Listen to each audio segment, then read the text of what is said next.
Bismillahirrahmanirrahim. Assalamualaikum warahmatullahi wabarakatuh. Masih di mata kuliah Ekonomi Mikro Syariah.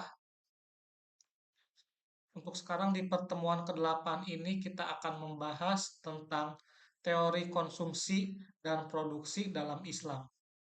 Konsumsi dan produksi ini tidak bisa kita pisahkan karena ini merupakan keduanya akan selalu ada. Kalau ada konsumsi pasti ada produksi dan sebaliknya.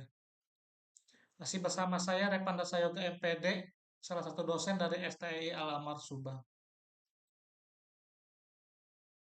Kita awali dari pengertian konsumsi. Ini secara Islam, konsumsi itu seluruh pengeluaran berupa barang dan jasa dalam rangka memenuhi tuntutan syariah Islam. Bukan hanya itu individu, tapi juga sosial atau spiritual. Sehingga konsumsi merupakan aktivitas terbesar manusia sehingga menjadi salah satu aspek yang mendapat perhatian dari Al-Quran maupun Sunnah. Oke. Personal expenditure itu atau konsumsi dibagi menjadi dua. Ada yang consumption, artinya dia akan cepat habis, seperti kebutuhan makan dan sebagainya. Lalu ada saving. Saving ini seperti untuk investasi gitu. Jadi ada untuk penyimpanan, konsumsi untuk penyimpanan.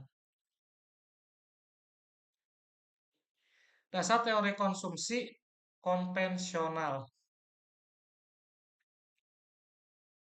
Ada dibagi menjadi dua, ada rasionalisme ekonomi atau ekonomik rasionalis dan utilitarianisme.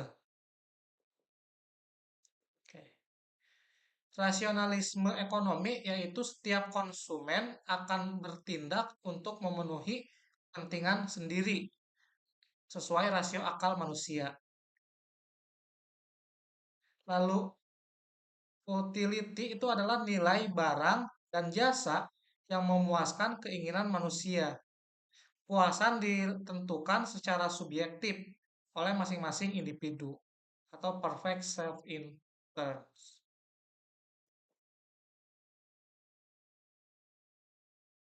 Lalu dasar teori konsumsi Islam. Oke. Di sini akan saya bandingkan antara teori konsumsi Islam dan teori konsumsi konvensional. Oke. Di konvensional itu teorinya maksimum ultimate itu berdasarkan want atau keinginan. Jadi hanya berdasarkan keinginan sehingga ini didasari oleh nafsu dan rasionalitas. Amru bisu launamah dan mutmainah. Sehingga ini bisa subjektif, ambivalen, tidak terukur, dan tidak terbatas. Jadi keinginan itu biasanya hanya tidak terbatas jadi keinginan itu. Jadi kita ingin ini, jadi kan sebagai manusia kita banyak keinginannya. Nah itu. Jadi dia tidak terbatas dan tidak terukur. Sementara di perspektif Islam atau muslahah dia berdasarkan teori maksimum maslahah. Jadi berdasarkan bukan keinginan, tapi berdasarkan kebutuhan. Sehingga kebutuhan ini didasari oleh nafsu yang terkendali, rasionalitas, sehingga ini objektif, positif, dan bisa terukur dan juga terbatas. Contohnya kita untuk konsumsi makan. Makan paling cuma cukup 3 sampai 4 kali per hari. Jadi bisa terukur dan terbatas.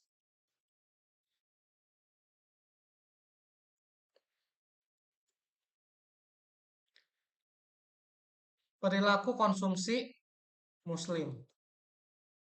Batasan konsumsi ini ada di Al-Quran surat Al-Baqarah yang menyatakan yang halal. Yang kedua menghindari isrok dan tabjir. Dalam ekonomi Islam, konsumsi ditentukan oleh kebutuhan atau need dan kebutuhan ditentukan oleh maslihah. Jadi tidak hanya keinginan, tapi kebutuhan. Menurut Al-Sotibi, terdapat 5 elemen dasar kehidupan, yaitu keimanan, al-din, jiwa, al-nafs, akal atau intelektual, al-akal, keturunan, al-nash, dan kekayaan, al-mal.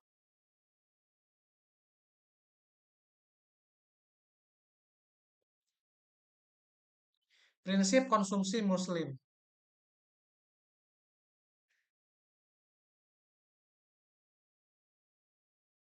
Ini ada di MA Manha Islamic Economic Theory and Practice ya. Ada di bukunya. Yang pertama ada kemaslahan, maqasid syariah. Yang kedua ada keadilan, kebersihan, dan kesederhanaan. Ini prinsip konsumsi muslim. Dan terakhir adalah akhlak. Nilai guna atau utilitas versus maslahah. Utilitas itu tidak bertentangan dengan maslahah dapat dilihat pada surat Ali Imran ayat 14. Dijadikan indah pada pandangan manusia kecintaan kepada apa-apa yang diingini, yaitu wanita-wanita, anak-anak, harta yang banyak, dari jenis emas, perak, kuda pilihan, binatang-binatang ternak, dan sawah ladang. Itulah kesenangan hidup di dunia. Dan di sisi Allah lah tempat kembali yang baik, surga. Ini ya.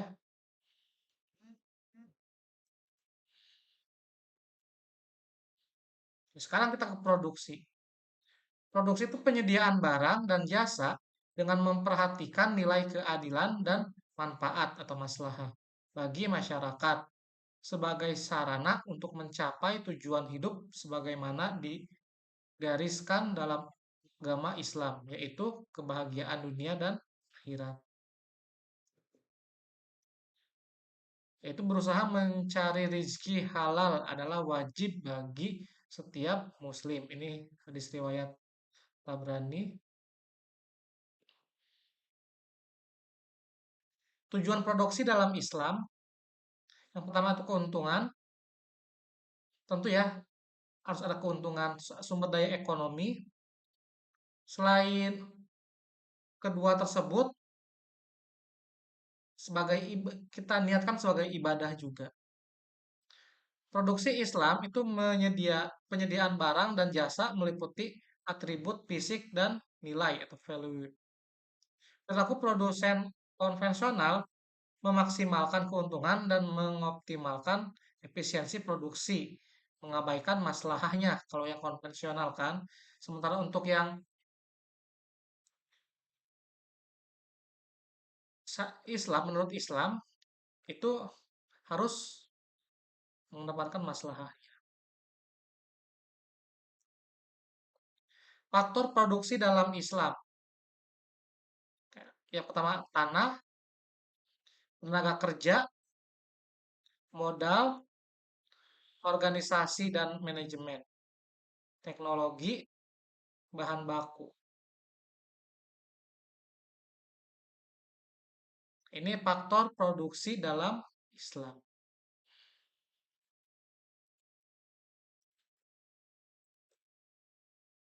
Selanjutnya prinsip produksi dalam Islam. Yang pertama itu halal, tidak bertentangan dengan maqasid syariah, yaitu menjaga iman, jiwa, akal, keturunan, dan harta, yaitu maslahat tadi ya. Yang kedua, prioritas produksi harus sesuai dengan prioritas kebutuhan masyarakat, dururiyah, haziyah, dan tahsiniyah. Yang ketiga, kegiatan produksi harus memperhatikan keadilan, aspek sosial, memenuhi kewajiban zakat. Yang keempat, mengelola sumber daya alam secara optimal, tidak boros, berlebihan, dan mencegah kerusakan. Terakhir, distribusi keuntungan yang adil antara pemilik, pengelola, manajemen, dan karyawan. Itu sumber daya manusianya. Konsep dalam Islam, dia harus halal, maslahah, maqasid syariah, falah, kayak itu.